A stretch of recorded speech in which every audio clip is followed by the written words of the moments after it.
Hello, hello, hello, and welcome to episode 41 of Radio Free Filler.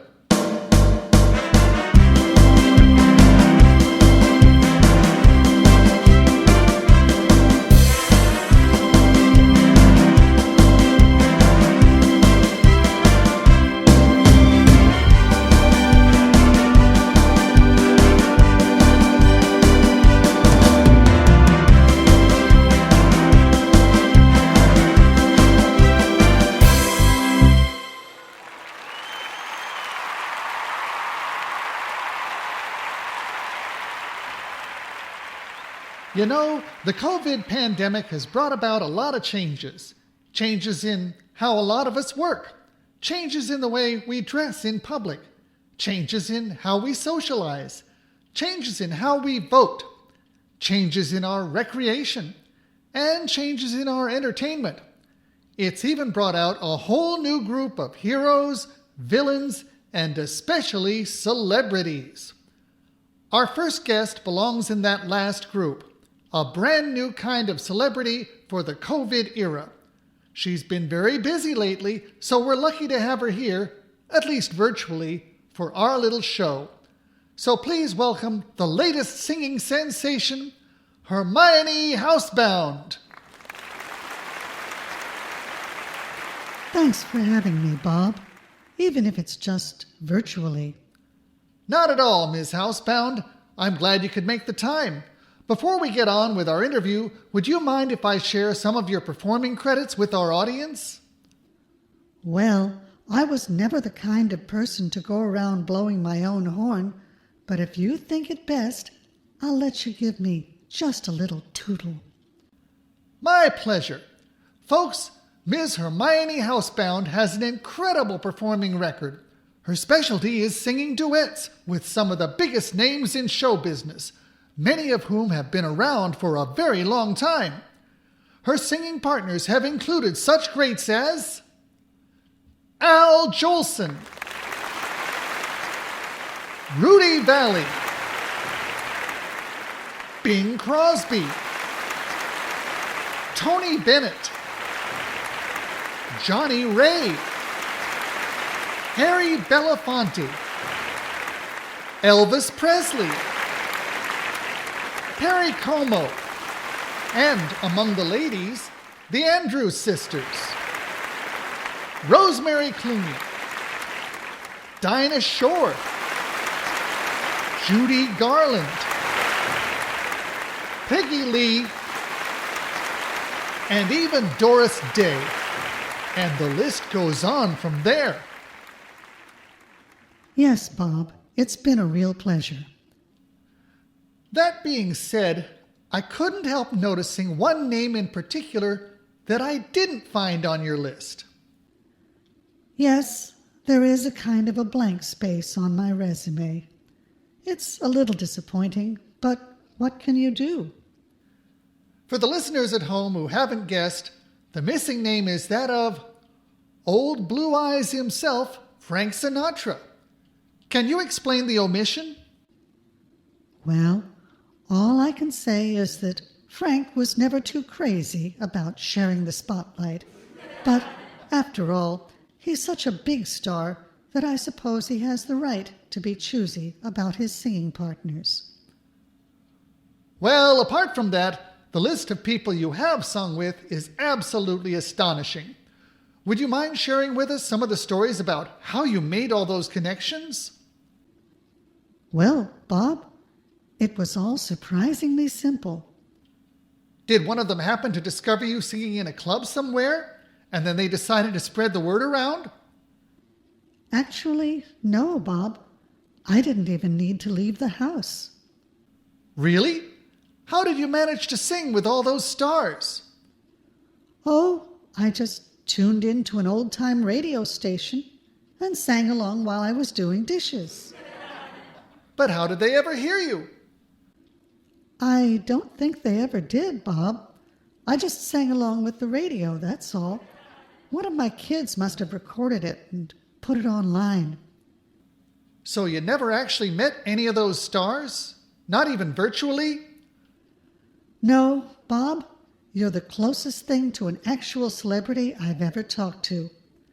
I guess the internet's funny that way. You can never tell who's going to end up getting all that attention.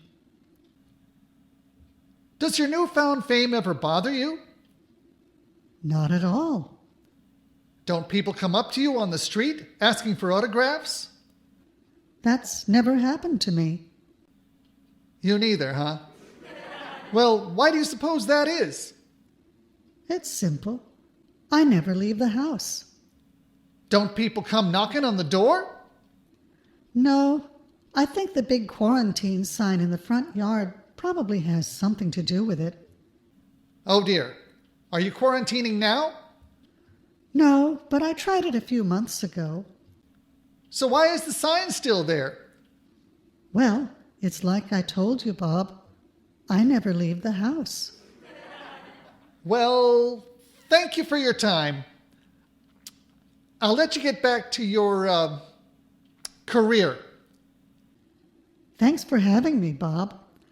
I hear there's a Mitch Miller marathon coming up. Hermione Housebound, everyone. Wasn't she nice to talk with us? Speaking of singing, let's carry on with a new song. It's called Please Just Sing the Song.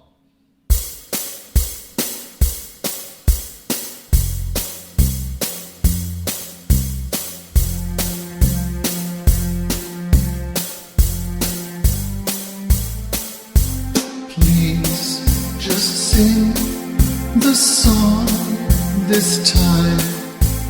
Please just sing the song.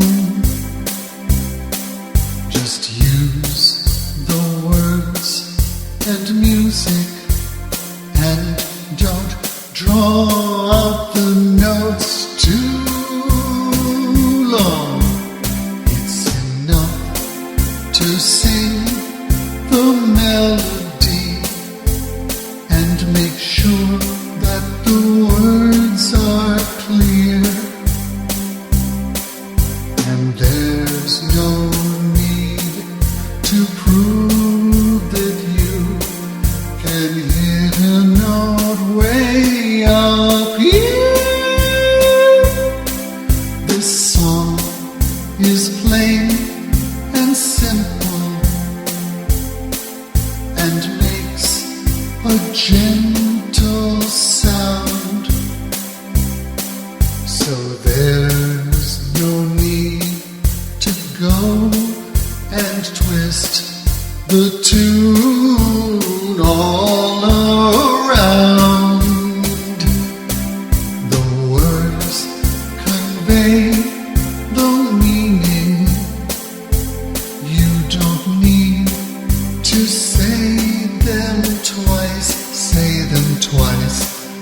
And there's no need for screaming when the song itself is soft and nice. We know that you're an artist. To yourself you must be true. But you don't need to use someone else's song to show off all the tricks that you can do. So please just sing the song this time. Please just sing the song, and you'll get your chance to show your stuff when your encore comes along.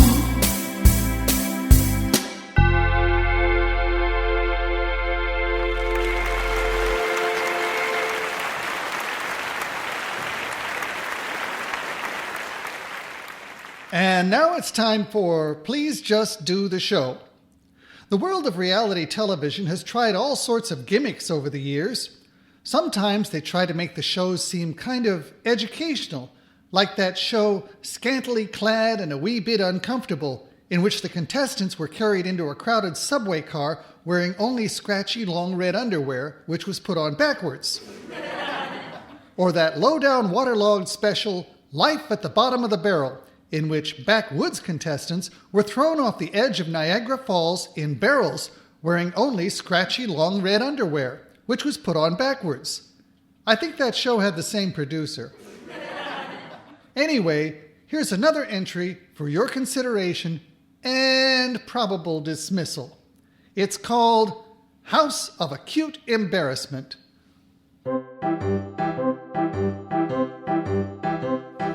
Peekaboo, I see you, I bet you didn't know.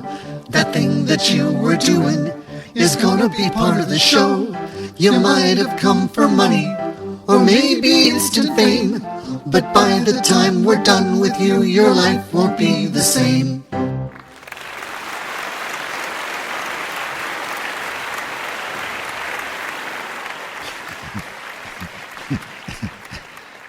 Hello, and welcome to House of Acute Embarrassment.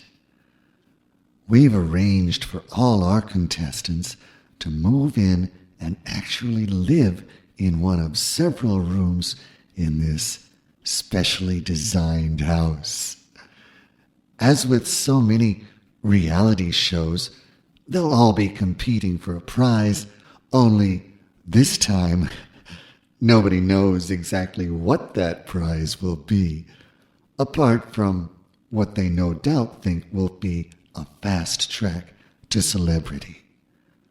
With our strategically placed hidden cameras and microphones, this show is certain to produce a lot of surprises for our audience, our contestants, and maybe even our sponsor. So now, let's check in on our first contestant. Wait a minute, I'm not ready yet.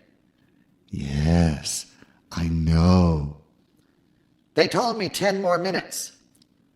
It's all right. Come on out. I've always said that the human body is a beautiful thing. Well, just a second. Let me just... Wait a minute. Just what did you mean by that? I just want you to know that we all accept you just the way you are. Just the way I... What's going on? Are you trying to tell me that... You know, I've never seen a tattoo with such an unusual configuration. I don't have any tattoos. Really? What an extraordinary birthmark. Listen, you jerk. I'm going to extraordinary you just as soon as I get out there. Never mind, never mind. Your door has been automatically locked from the outside, so you might as well just cool down in there. We're moving on to our next contestant now.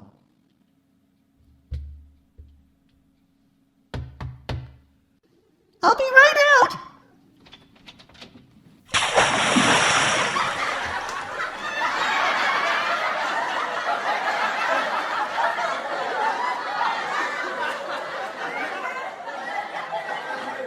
Hey, what's the big idea? I was wondering if you'd like to favor us with your own rendition of that old classic tune, Singin' in the Rain. You just dumped water all over my best outfit. Well, actually, that's not water. What? That's disgusting. Oh, I don't know. I imagine that a lot of household pets will find you really interesting now. I oughta... Never fear, never fear. Our attendants will have a nice new outfit all ready for you once you've had a chance to go back and take a nice long shower. Well, all right. I guess fun's fun after all. That's right. We're all about fun here. Gee, she's a good sport. Let's wait a bit. I wonder how she'll do with our next surprise. Now, here's a little secret. There's no camera in the shower, but there's no hot water either. Whoa, the shower is ice cold. I'm freezing. We know. What? You know I'm freezing? How do you know? We can tell from the goose pimples. What do you mean, goose pimples? Are you telling me? Just you wait till I get my new outfit on. I'm going to come out there and... What new outfit? Didn't you say... Oh, that new outfit. That new outfit was going to be your reward for singing. Only you didn't sing. What a shame. Now let's move on to our next contestant.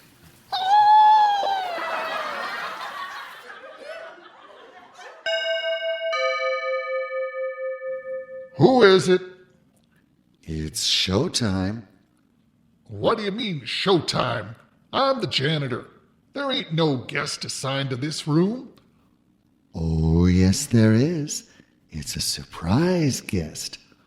Well, they ain't here. Oh, yes, you are. What's that magazine you've got there? Now, how do you know? Wait a minute. Now, that's nothing. I was just cleaning up, and it was lying right there. In the magazine rack, tucked behind the old National Geographic. Listen, Mac, I got a wife who don't approve of such things, and if she ever caught me... You mean you had a wife? How many times have I told you? I swear I was thinking about you the whole time. Don't you ever think about me doing them things. Oh, honey. Not with honey, not with molasses, not even with maple syrup. I'll see you in court. Oh, in case you were wondering, yes, folks, that was a special room with an extra back door. We think of everything, don't we?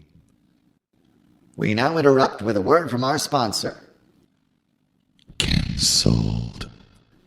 We now fast forward to the end of the season finale. And now it's time to announce the big winner of our little contest, along with their prize. Well, it turns out that our winner has chosen to remain anonymous. And their prize is that they were edited out of the entire show. Yes, when our contestants decide that they prize their privacy is their only prize.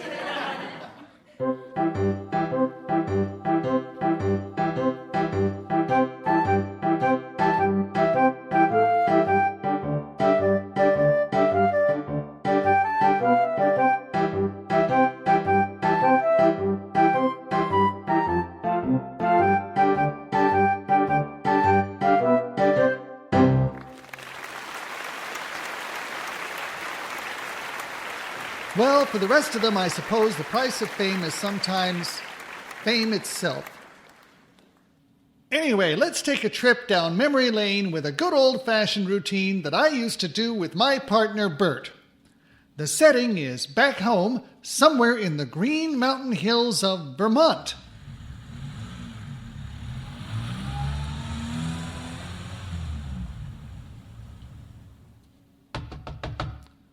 Okay, Bert, we're all ready for your next scene. Anything you say, Bob. You're the director. All right, for this next bit, I'm going to film you from this stool with a handheld camera, and you're going to stand right over there. Over there? But that's right on the edge of this cliff. Relax, that valley will make a perfect background for your performance. But there's hardly any foreground. Relax, will ya? But what if something goes wrong?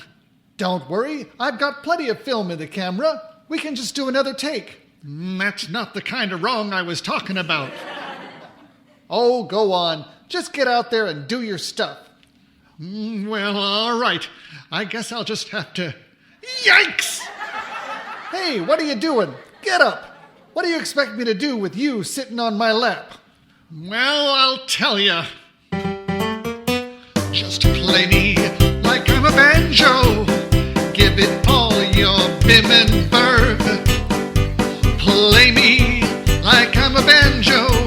They'll never know I've lost my nerve.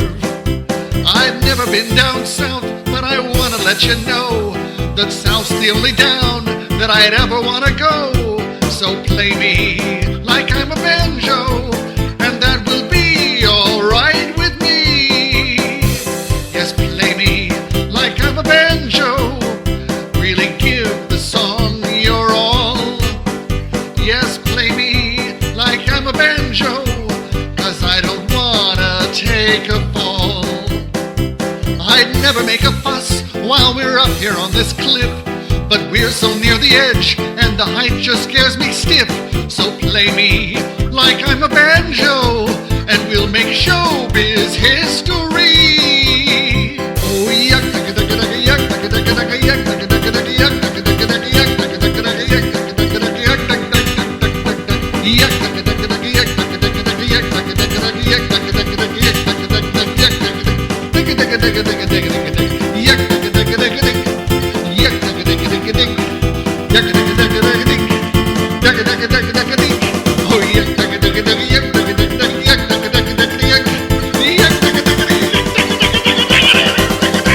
just play me like I'm a banjo.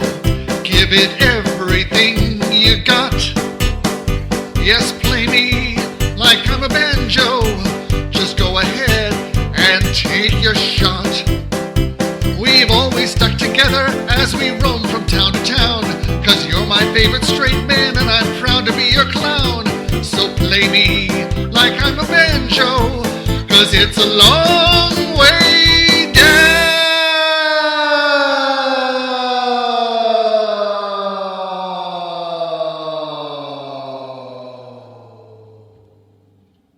Well, will you look at that?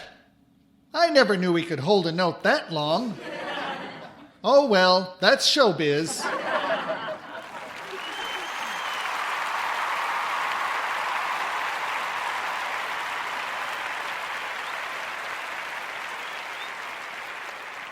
You know, I was never all that crazy about the start of that skit, but what a finish.